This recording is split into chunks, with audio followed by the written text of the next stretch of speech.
Hi everyone, this is just some extra practice. The chain rule problems and the skills test problems in particular, where we have lots of shortcuts mixed, can get pretty tricky, so I give you enough to get started on your homework.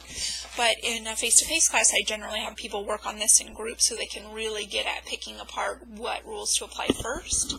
So I'm hoping that you try these on your own, and then you can come back and check and see how it is. You've got the answer key as well, so you can just listen to me talk through it if you get stuck on something. Okay, so first one, we always want to look for that big operation. So what I see is if I plugged in an x, I would first apply some exponents, and then I would have some function work to do. The fraction bar is basically grouping these. So I'd have to do e to a power and cosine of this stuff. And then the last thing is the division. So if I want a dy dx, I'm going to do that big quotient rule. I'm going to take the bottom, and then I'm going to multiply by the derivative of the top. But the top is e to stuff, so there's going to be a chain rule within this quotient rule. So it's going to be derivative of e to stuff is e to the stuff, and the derivative of the stuff is a 3x squared. Another thing that's really important here is that you realize this is e to the x cubed. Some people want to think about this as e to the x cubed, like that, but exponent rules actually say that's the same as e to the 3x. So if that's what I wanted, I wouldn't write it without parentheses. Or if I did, it would be a 3x. Okay, so this is the bottom times the derivative of the top, and then we need minus the top, which is e to the x cubed, times the derivative of the bottom, but once again there's a chain rule in there. That's not just cosine x, that's cosine of a function. So cosine of stuff, the derivative is going to be the opposite of sine of stuff, and then I'm going to multiply by the derivative of the stuff, which is 5x to the 4. And that's all going to be over cosine of x to the 5th squared, and you can just put that squared right on the cosine. So again, on exam, I'd want you to try and clean this up a little bit. This is supposed to be kind of skills testy practice, so I'm not really worried about that, but like the minus sign could go away. You could factor out an e to the x cubed. You could factor out 2 x's. So there's a little bit you could try to do. It doesn't make it a lot better. Okay, second one. Here, I have some parentheses, so I do the 1 over x. I would do the x to the 7 minus 16x cubed, and then I would take the sine of the 1 over x and multiply. There's a lot going on here. The very last thing I do is raise 5 to the power. So first I need to think about 5 to the stuff. And the derivative of 5 to the stuff is 5 to the stuff. I feel like I'm saying that word way too much. Multiplied by the natural log of 5. And to make sure this is clear, this is all supposed to be in the exponent. And then I'm now looking back up here. I always look back up to the top. I've dealt with the 5, so now I look at what I haven't taken the derivative of. And what I haven't taken the derivative of is a product. So the big operation here is the multiplication that happens after you've done everything else. So this is going to be times, and parentheses are going to be really important because product rule has a plus in the middle, and if you don't enclose that in parentheses, only the first term is getting multiplied by all the stuff I have down so far. Okay, so I want a second sine of 1 over x times the derivative of the first. This is another one of those where the first is composition. It's stuff cubed. So I'm going to get 3 times the inner function squared multiplied by the derivative of the inner function, which is a 7x to the 6 minus 16. Okay, so that was the second times the derivative of the first. You can see I made these big and messy, so you get some really challenging practice, so don't get too stressed out about this. The skills test isn't generally as hard as most of these, but this is your best practice for getting the combination of shortcuts that's on the skills test. So now I want a plus. I'm just going to sneak down here. The first times the derivative of the second. So that's sine of a function, so there's going to be a chain rule. The derivative will be cosine of the function times the derivative of the function. So we want to think about, so we've done everything but this. 1 over x is an x to the negative 1, so it's going to be a negative 1 x to the negative 2. Just going to look like that, and there I'll close my bracket off. Okay, so lots. These are supposed to be extra messy and tough so that you can catch yourself on the little things that might get you in trouble. Number 3, big thing happening here is this division. So I'm going to start off, it looks like it's going to be a monster quotient rule. Okay, so we want the bottom, cosine cubed 4x, times the derivative of the top. Oh, it's not quite as bad as I thought. I thought the top was a product, but it's a sum. So the derivative of the top, the natural log of 2 raised to the x, that looks a little messy, but it's exponential. So it's going to be itself, natural log of 2 to the x, multiplied by the natural log of the base, and this is what messes with people. The base is ln 2. So it's completely legal to have the natural log of the natural log of 2. And then I have a plus. The derivative of tangent is secant squared, and this is a composition, so I'm going to leave the x to the 4th alone, and then chain rule says you'll multiply by 4x cubed.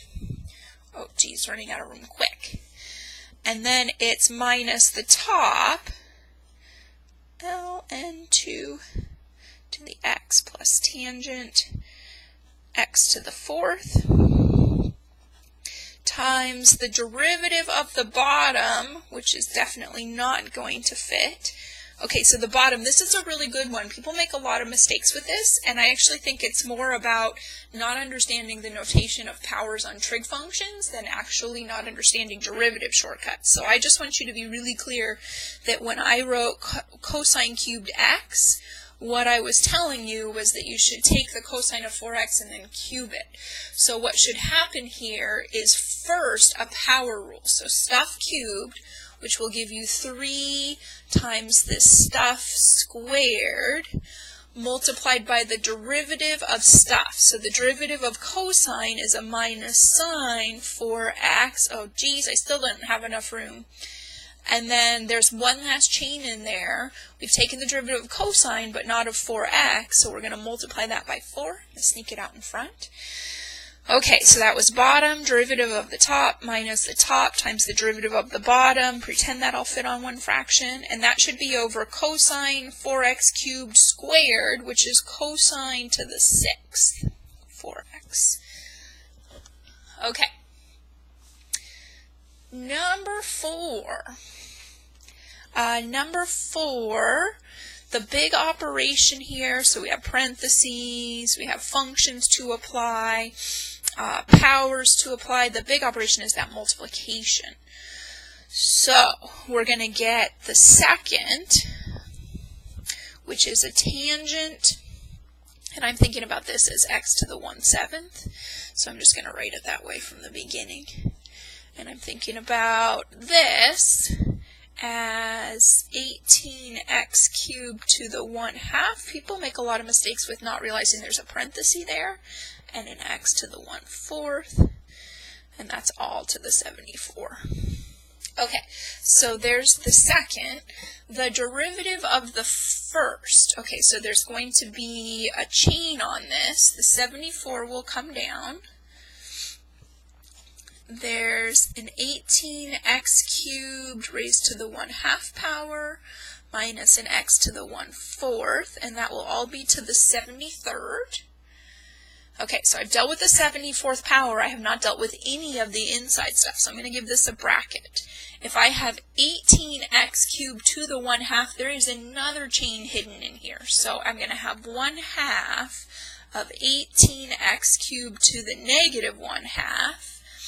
And then I have to multiply just this. It doesn't go out at the very end. The chain is just on stuff to the 1/2. The derivative of the 18x cubed, so the 3 drops down in front. I get 3, 30, 48. So there's going to be a 40. Oh, wait a minute. Did I do that right? 8, 3, 16, 46. I don't know why I can't figure this in my head today. 44. what am I doing? 18 times 3, 30. 8 times 3 is 24, 40, 54. There we go. Okay, I think I believe that one. 54x squared. Okay, so now I'm done with the 18x cubed raised to the 1/2.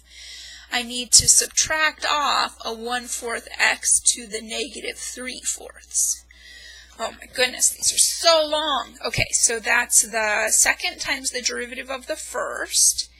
And then I need a plus the first times the derivative, so is it 74, times the derivative of the second. So the derivative of tangent is secant squared. Leave the inner function alone. Now that we're done with tangent, we can worry about the x to the 1/7. So I'm going to have a 1/7 x to the negative 6/7. Okay, and that's all of it. Again, don't be freaked out by my mess. These are supposed to be really tough. If you can work through these and keep track of all the shortcuts, you should be in great shape for anything you run into on a skills test. Okay, last one, and then I'll make another video for the rest. This one actually, even though it looks really messy maybe, it's kind of nice in that there's not much in the way of addition, subtraction, products, quotients. It's all just a bunch of compositions. So it's really just picking out how many chains you need and which to do in which order. So what I'm seeing is definitely the outer function is a cosine. So I'm going to start with cosine of stuff. The derivative of that is opposite of sine, and then the stuff all just stays the same.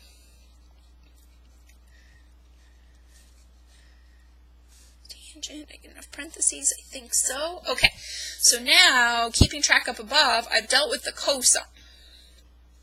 So what I'm left with is the square root of the tangent of e to the 2x minus 3 all squared. The next thing to tackle is the square root. That's square root of stuff. And the derivative of that is 1/2 stuff to the negative 1/2 power. So now I've dealt with the root. So you should end up taking the derivative of everything you see here, but it should only be one function per step of the chain rule. So there was just the sine, there was just the square root. Now we want to deal with just the tangent. So we'll have a secant squared e to the 2x minus 3 squared. Okay, so now we've dealt with tangent. And then we have e to stuff, which is going to stay the same. Oh, it's almost going to fit in here. And then we have stuff squared. Let's see if I can squeeze it. 2x minus 3, which is 2 times stuff to the first power. And then one last step. The derivative of 2x minus 3 is 2. Since I ran out of room, I'm just going to sneak it out here in the front. Minus 2. Okay, so that was that whole giant thing. Hopefully you can read my script stuff at the end. All right, thanks for watching.